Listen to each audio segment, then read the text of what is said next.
Hi friend चले आसलाम और एक भिडियो निये आशा करছি তোমরা সকলে খুব ভালো আছো। তো তোমাদের আশীর্বাদে আমিও খুব ভালো আছি। তো আজকে আমি তেলাপিয়া মাছ আলু আর বেগুন দিয়ে রান্না করব। তো কিভাবে রান্না করব সেটাই ভাবলাম একটু তোমাদের সঙ্গে শেয়ার করি। তো সবার প্রথমে দেখো আলুগুলো লম্বা করে কেটে রেখেছি, এদিকে দেখো বেগুনও কিন্তু এই যে লম্বা লম্বা করে কেটে নিয়েছি। তো এদিকে আলু বেগুন কেটে আমার পরিষ্কার করে মানে ধুয়ে রেখে দিয়েছি। আর এদিকে দেখো মাছে লবণ হলুদ মাখিয়ে মাছটা কিন্তু আমার ভাজাও হয়ে যাচ্ছে প্রায়। এই যে মাথাগুলো দিয়ে দিয়েছি। তো সবার প্রথমে কিন্তু এবার আমি মাছটা ভেজে নেব। দেখতে থাকো, আশা করছি তোমাদের ভালো লাগবে ভিডিওটা। আর তেলাপিয়া মাছ বেগুন আর আলু দিয়ে রান্না করলে কিন্তু খেতে সেই টেস্টিটা লাগে।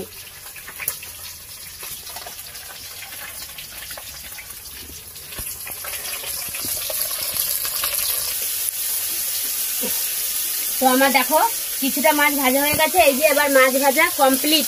এবার মাছ ভাজা আমি তুলে ফেলবো। আর এদিকে দেখো এই কড়ার মধ্যে আমি কিন্তু বেগুনগুলো আরো ভালো করে ছাকা তেলে ভেজে নিচ্ছি। বেগুনটা আগে ভেজে রেখে তুলে দেবো। এদিকে দেখো কিছুটা ভেজে রেখে দিয়েছি থালায়, আর কিছুটা ভাজা হচ্ছে। তো এদিকে আমার মাছ ভাজাটাও ভাজা হয়ে গেছে, মাছ ভাজাটা তুলে নেব। দেখো মাছ ভাজাগুলো কিন্তু আমি লাল টকটক করে ভেজে নিয়েছি সুন্দর করে। এইবারে মাছ ভাজা তেলের মধ্যে আমি গোটা জিরে আর শুকনো লঙ্কা ফোড়ন দেব। আর ওদিকে বেগুনটা ভাজা হচ্ছে। আর কিছুটা বেগুন ভেজে রেখে দিয়েছি।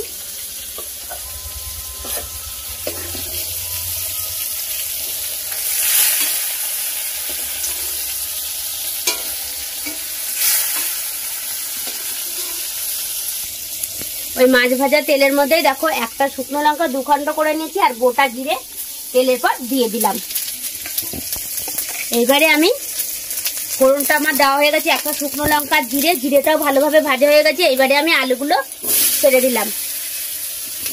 আলুটা দেওয়া হয়ে গেছে। এইবারে একটু পরিমাণ লবণ হলুদ দিয়ে দেবো আর পরিমাণ লবণ দিয়ে আমি আলুটাকে সুন্দর করে ভেজে নেবো আর কি ছাকা তেলে। ওদিকে আলু ভাজা হতে হতে আমি একটু কিছুটা মশলা লাগবে, এবার মশলাটা আমি করে নিয়ে আসি। আলুটা কিন্তু লাল করে ভেজে নেব। দেখো আলুটা লাল করে একদম ভেজে নিয়েছি আমি। এদিকে দেখো আমার মশলাটাও রেডি পুরো। এখানে আদা বাটা, জিরে বাটা আর কটা কাঁচা লঙ্কা আর অল্প দুটো শুকনো লঙ্কা আছে, একসঙ্গে মিক্স করে দিয়েছি দুটো লঙ্কা। তো এবার মশলাটা আমি দিয়ে দিলাম। শুকনো লঙ্কাটা সাদা তেলে ভেজে নিলে সেই টেস্ট হয় আর ওর ঘ্রাণটাই অন্যরকম। এবার মশলার গায়ে যেহেতু বাটির গায়ে মশলা লেগে আছে ওর জন্য একটুখানি গরম জলটা দিয়ে দিলাম মশলা ধোয়া। এবার ভালো করে কষিয়ে নেব।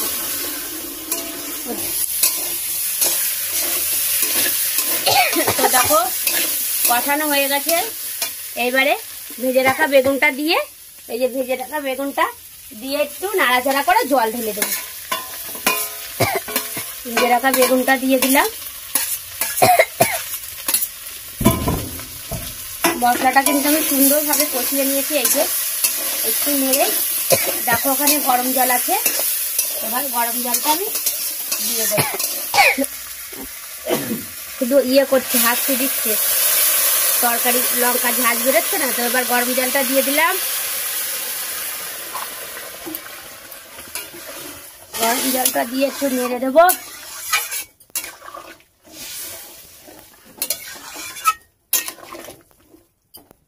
বেগুনগুলো দেখেছো কি সুন্দর ছাকা তেলে ভেজে নিয়েছি না, এরকমই গোটা গোটাই থাকবে বেগুনটা।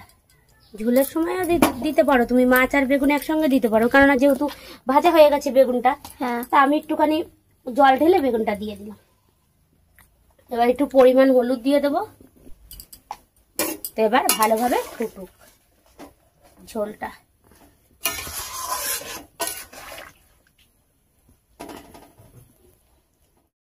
তো দেখো ঝোলটা কিন্তু আমার সুন্দরভাবে ফুটে উঠেছে। এইবারে আমি এই যে ভেজে রাখা মাছগুলো,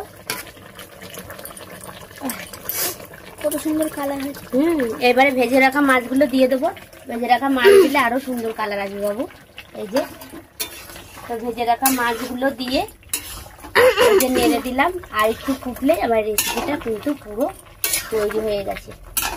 দেখতে যেহেতু এত সুন্দর হয়েছে, খেতেও মনে হয় সেই টেস্ট হবে। তো এবার ভালোভাবে ফুটে উঠলে আমার রেসিপিটা পুরো কমপ্লিট, আমি নামিয়ে ফেলবো। তো ফ্রেন্ড, এই ভিডিওটা তোমাদের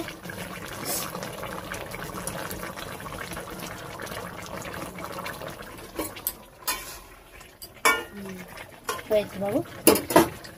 তো ফ্রেন্ড, এই ভিডিওটা তোমাদের কেমন লাগলো অবশ্যই একটা কমেন্ট করবে, আর যদি ভালো লাগে লাইক করে দিও। টাটা বন্ধু।